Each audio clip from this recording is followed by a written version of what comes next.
Hello everyone, चलिए हम लोग इस वीडियो में बात करते हैं बिहार के करंट अफेयर्स की। अच्छा, करंट अफेयर्स को लेके आप लोग जो भी मैसेज कर रहे हो ना, आप निश्चिंत रहिए, बिहार के जितने भी इम्पॉर्टेंट करंट अफेयर्स है वो आप लोग इसी तरह से कवर कर लेंगे, कुछ भी नहीं छूटेगा आपका। ठीक है, तो परेशान नहीं होना है। किसी एक दिन नहीं किया तो ऐसा नहीं है कि करंट अफेयर्स को हम लोग पूरा कवर करेंगे, और अभी अलग अलग तरीके से भी ये आपके सामने आता रहेगा। तो आप इसको बस देखते रहिए और इसी तरह से फैक्ट्स आपका हो जाएगा। इसको और भी हम लोग कंसाइज करेंगे आगे जाके। चलिए स्टार्ट करते हैं। नीति आयोग ने अपनी एक रैंकिंग जारी की है।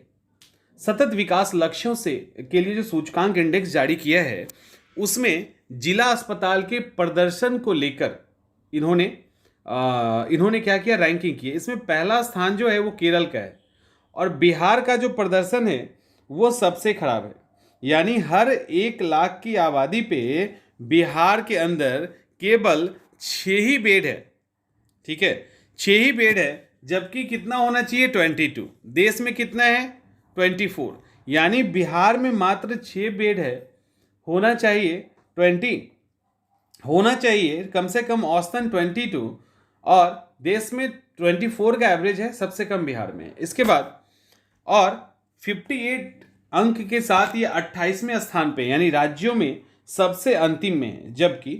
जबकि आप अगर वैसे देखें तो इसके ऊपर आपको झारखंड दिखेगा जो 56, यानी झारखंड इससे ऊपर है। असम उसके बाद 57 पे है, और वैसे ओवरऑल केरल पहले स्थान पे, आंध्र प्रदेश दूसरे स्थान पे, और महाराष्ट्र तीसरे स्थान पे है। तो ये स्थिति है बिहार की, यानी पूरा जो हाल है वो खराब है इसका। केंद्र शासित प्रदेश में अगर बात करें वैसे बिहार के बाहर, तो चंडीगढ़ सबसे बेहतर पोजीशन पे है, और दादर और नागर हवेली में कुछ सुधार दिखता है। तो इस तरह से ये रैंकिंग में बिहार की स्थिति खराब है। उसके अलावा यहाँ पे बिहार काफ़ी अच्छा है। बिहार में सबसे ज़्यादा महिला पुलिसकर्मी है।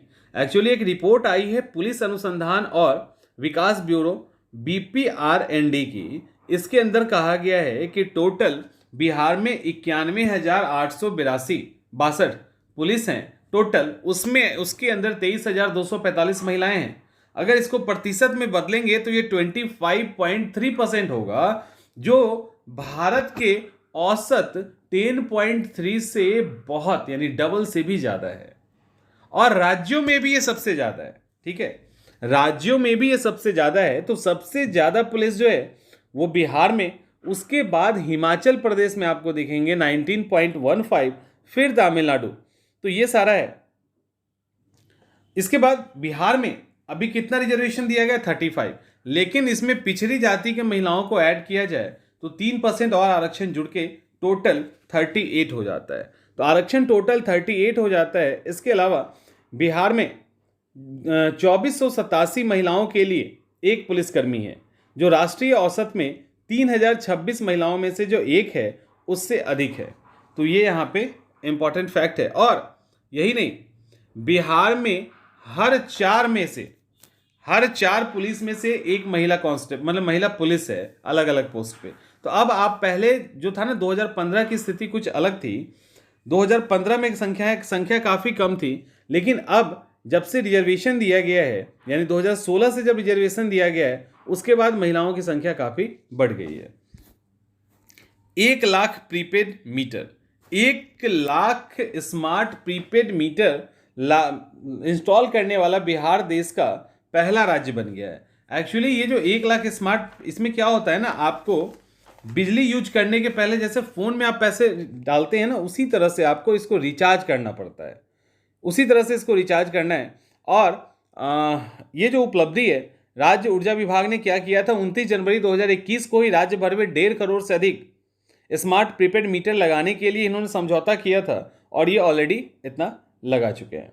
और स्टार्टिंग वैसे जो किया गया था पटना में, तो मौर्या लोग के जो उपभोक्ता थे उनके 111 घरों में इसको टेम्प्ररी तौर पे लगाया गया था, और अब ये लगभग सभी जगह पे धीरे धीरे करके लगाया जा रहा है। इसमें जैसे ही बैलेंस खत्म होने लगता है, रिमाइंडर आना शुरू हो जाता है।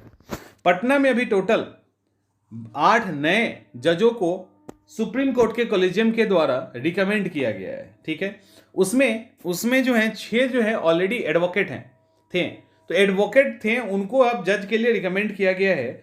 डॉक्टर खटीम रजा, डॉक्टर अंशुमन पांडे, पूर्णेंदु सिंह, संदीप कुमार, सत्यव्रत वर्मा और राजेश कुमार वर्मा। इन लोग ये सभी डॉक्टर हैं, यानी खटीम रजा, डॉक्टर अंशुमन पांडे, पूर्णेंदु सिंह, संदीप कुमार, सत्यव्रत वर्मा और राजेश कुमार वर्मा, ये सभी एडवोकेट थे। दूसरा, न्यायिक अधिकारी 2 नवनीत कुमार पांडे और सुनील कुमार पवार, इन दोनों को भी रिकमेंड किया गया है। अब इससे क्या हुआ, न्यायाधीश की संख्या टोटल 28 हो जाएगी, 28 हो जाएगी, लेकिन ये भी अभी टोटल जो सीट है उसका 53% ही है, टोटल सीट का 53% ही है।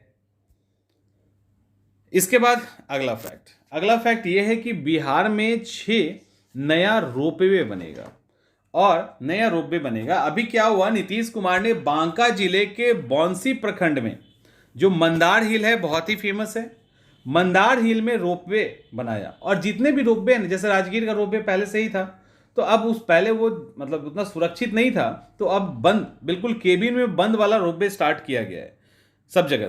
तो ये सारे जहां पे भी बनेगा ना, सब जगह अब केबिन रोपवे ही बनेगा, ये याद रखिएगा।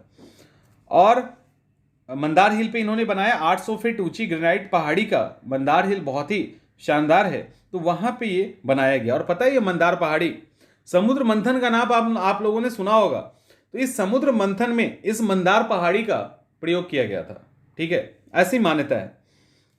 जो सांप के बीच में मथने का काम कर रहा था ना, वो यही मंदार पर्वत था।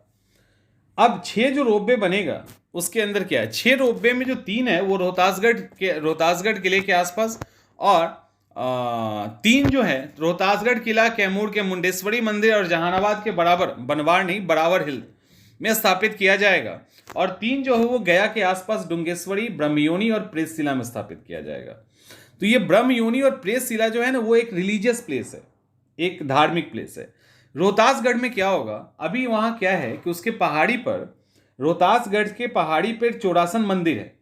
ये चौरासन मंदिर रिलीजियस और टूरिज्म दोनों के हिसाब से अट्रैक्टिव है।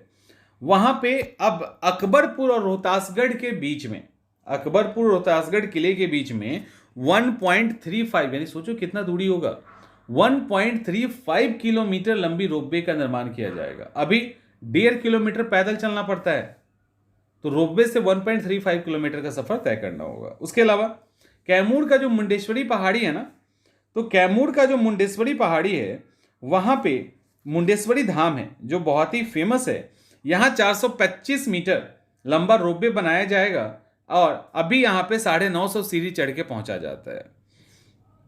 ये जो पहाड़ी है, इसके ऊपर, इसमें पत्थर की नक्काशी जो की गई है मंदिर में, वो गुप्ता पीरियड की है, और बिल्कुल अष्टकोणीय ये बना हुआ है। यहाँ पे एक शिवलिंग भी है, पंचमुखी शिवलिंग है। अब उसको पता नहीं किस पत्थर से बनाया गया, कुछ स्पेशल पत्थर का यूज किया गया है, जिससे सूरज होता है ना, और पत्थर के एक स्पेशल एंगल पे इस शिवलिंग का कलर बदलता रहता है, तो ये भी यहाँ इंपॉर्टेंट है।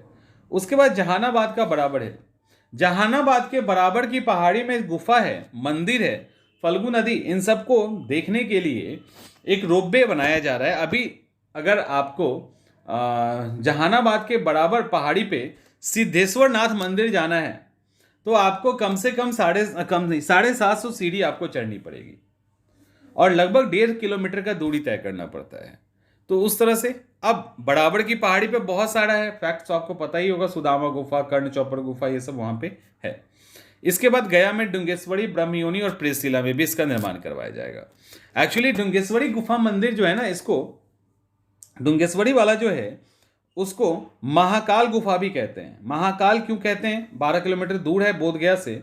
यहां पे भगवान बुद्ध की कठोर तपस्या करने वाली एक मूर्ति स्थापित की गई है, और इतना ही नहीं, देवी देवता डुंगेश्वरी की भी मूर्ति इसके अंदर है। इसके बाद अगला जो फैक्ट है, वो फैक्ट ये है कि बुद्ध सम्यक संग्रहालय बनाया जा रहा है। कहाँ, वैशाली में। कितने एकड़ में, 72 एकड़ में। इसमें आईआईटी दिल्ली टेक्निकल सपोर्ट दे रही है, आईआईटी दिल्ली टेक्निकल सपोर्ट दे रही है। इसके अंदर बुद्ध स्तूप भी होगा और संग्रहालय होगा, और वैशाली में जो खनन हुआ है उससे जो भी चीजें मिली है वह उसको यहाँ पे रखा जाएगा। साथ ही इसके अंदर अलग अलग तरह की जो ऑडिटोरियम टाइप जो चीज़ें हैं वो भी होगी, जहां मल्टीमीडिया से चीज़ों को दिखाया जाएगा। कोसी और मेची नदी योजना, सबसे पहले याद रखिएगा कि केन और बेतवा, मध्य प्रदेश के केन और बेतवा परियोजना के बाद ये देश की दूसरी बड़ी नदी जोड़ने वाली परियोजना है। लगभग 76.2 किलोमीटर नहर को का निर्माण करके दोनों को जोड़ा जाएगा। इससे जो नॉर्थ इंडिया में बार बार बाढ़ आ रहा है यही नहीं रुकेगा, बल्कि अररिया, पूर्णिया, किशनगंज, कटिहार जिले में 2.14 लाख हेक्टेयर पे इरिगेशन सुविधा भी होगी। तो कोसी और मेची जोड़ने से अररिया, पूर्णिया, किशनगंज, कटिहार में जो है सिंचाई भी होगा और बाढ़ की स्थिति भी कमेगी। कोसी और मेची नदी को जोड़ने के लिए 4900 करोड़ रुपए का प्रोविजन किया गया है। इसके अलावा 3 नए यूनिवर्सिटी की स्थापना की जाएगी और इस साल के बजट में इसके लिए 11 करोड़ रुपए का प्रोविजन किया गया है। अच्छा, ये एग्रीकल्चर महाविद्यालय है, याद रखना, कॉलेज है, महाविद्यालय है। और ये कहाँ होगा? पहला पटना में कृषि व्यवसाय प्रबंधन कॉलेज पहला, गया में कृषि इंजीनियरिंग कॉलेज और समुदाय विज्ञान खाद्य प्रौद्योगिकी कॉलेज, यहाँ पे फूड प्रोसेसिंग वाला भी, आरा में जैव प्रौद्योगिकी कॉलेज। ये 3 जो है यानी पटना, आरा और गया में स्थापित किया जाएगा, ये इंपॉर्टेंट है। इसके बाद बिहार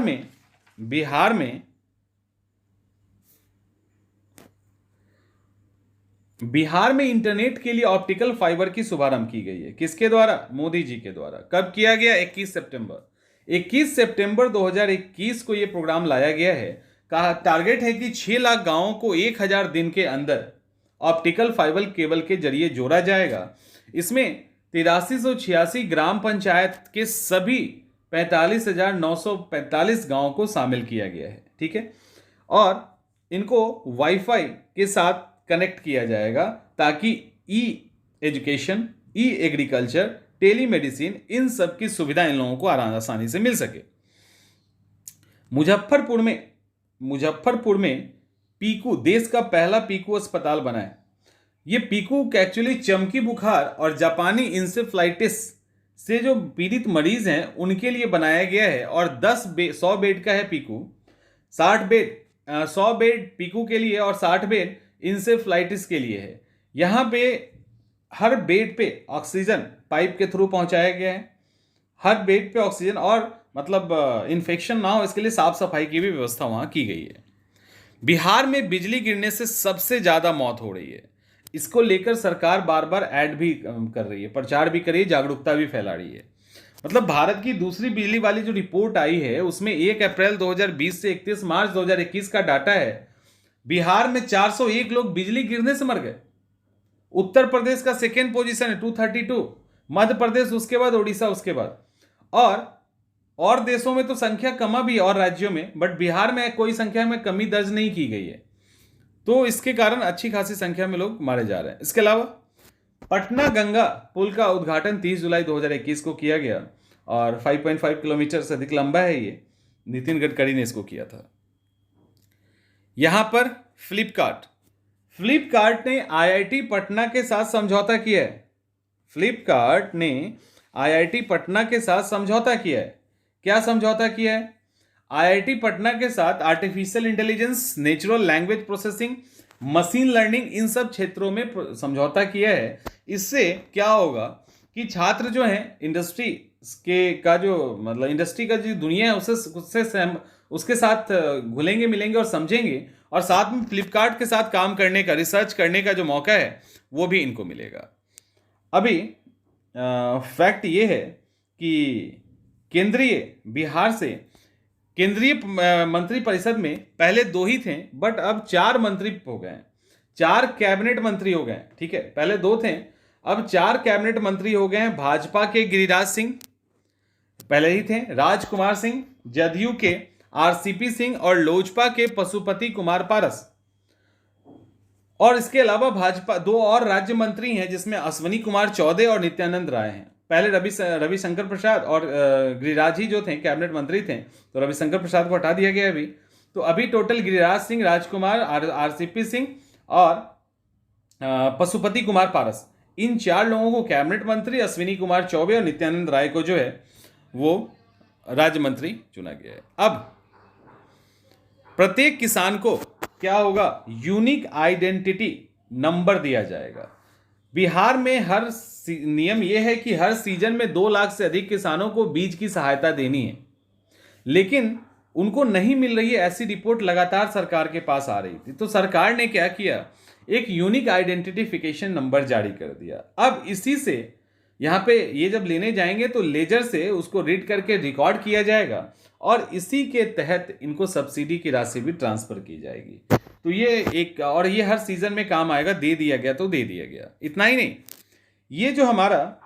नहीं, ये जो राज्य बीज वितरण निगम है, जिसको बीएसएससी कहते हैं, इसको आईएसओ प्रमाण पत्र मिला है गुणवत्ता प्रबंधन, पर्यावरण व्यवहार प्रबंधन और रिश्वत विरोधी प्रबंधन के लिए, और ऐसा लेने वाला देश का पहला सरकारी संस्थान बन गया है। तो ये भी इनके लिए इंपॉर्टेंट है। इतना ही नहीं, एक और इंपॉर्टेंट फैक्ट है कि पिछले 2 सालों में बीज की डिलीवरी करने वाला देश का एकमात्र संस्थान यही बिहार राज्य बीज निगम है। ठीक है, तो यही बिहार राज्य बीज निगम जो है एकमात्र संस्थान है जो होम डिलीवरी भी करता है। तो इस तरह से आज का इंपॉर्टेंट करंट अफेयर्स बिहार का, और इसी तरह से चीजें चलती रहेंगी।